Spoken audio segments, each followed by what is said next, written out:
I actually am making my keto granola that I like to have in my yogurt, and then sometimes I'll take a couple tablespoons of it and make it kind of like a cereal with some almond milk if I'm just needing something crunchy or snacky. So let me show you what I have in this bowl. I've already cut and measured everything out. I don't actually necessarily measure as much anymore since this is just something that I make often. So let me show you what I have already. All right, so here is the bowl. I've already cut up everything and sort of measured things out. I don't necessarily measure, but I kind of know just because I've made it so much. So this is about 3/4 a cup of unsweetened coconut flakes. This is about 1/4 of a cup of sliced almonds. This is, I'm going to show you because I don't actually know how to pronounce it, that right here. And this just adds fiber. This is 2 tablespoons. This is 2 tablespoons of chia seeds, 2 tablespoons of flax seeds, and then this is a cup of cut up mixed nuts. So this and a handful of peanuts. So I'll just kind of give you an overview of all of the stuff that's in here. The coconut flakes, here are the stats. So it ends up only being 2 net carbs. So that's just a nice thing to add to the granola. All right, so next what I've done is I have mixed together this sugar-free syrup. Now, the ingredients in it are not totally keto acceptable, but I have it and I'm gonna use it up. I'm not gonna buy anything different at this point. A whole bunch of ground cinnamon and 4 packets of Truvia.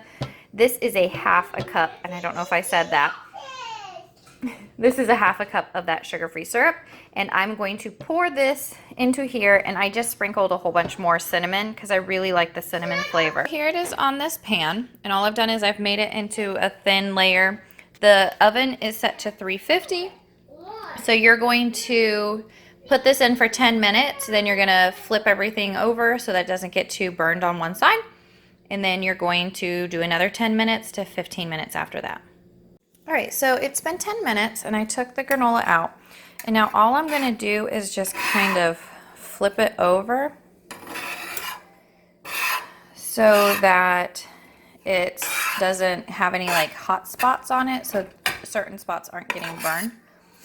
And you can see like it's still damp, so you really want to get that dampness out, and that's kind of what makes it that granola consistency where it's nice and crunchy. So I'm going to flip this over and stick it back in the oven for another, I'm going to start with 10 minutes, but I have a feeling it's going to need a little bit more. All right, so this has been another 10 minutes, and it is definitely starting to get drier. You can see the color has changed to a little bit darker. It still needs about, I'm going to put it back in for another 5-10 minutes. All right, so this has been after another 10 minutes, and it's looking good. You can tell that the color's gotten a little bit darker. It still feels a little bit too wet, so I'm going to put this back in for about, I'm going to do another 8 minutes, and I think that will be good. The house smells incredible. You do have to be careful at this point because if you leave it in too long, it will burn, and then it doesn't taste great. And that is spoken with experience. So the granola is done. You can see like over here how it starts to really get dark. That is where you would start to get it to burn if you're not careful. So what's going to happen now is I'm going to just mix this up one final time. Because this is a stoneware pan, it stays hot for a nice long time, so it will just continue to dry out the last little bit.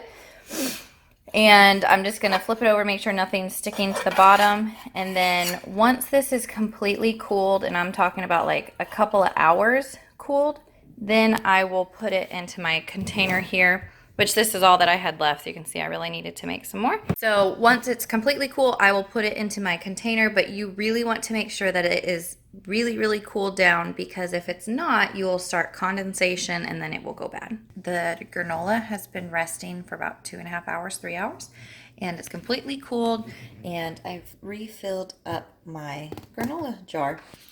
So I will try to leave a similar recipe in the link and a link in the description box below for you, because this isn't really, there's not really a recipe. It's sort of not 100% keto. It's what I do and I'm okay with it.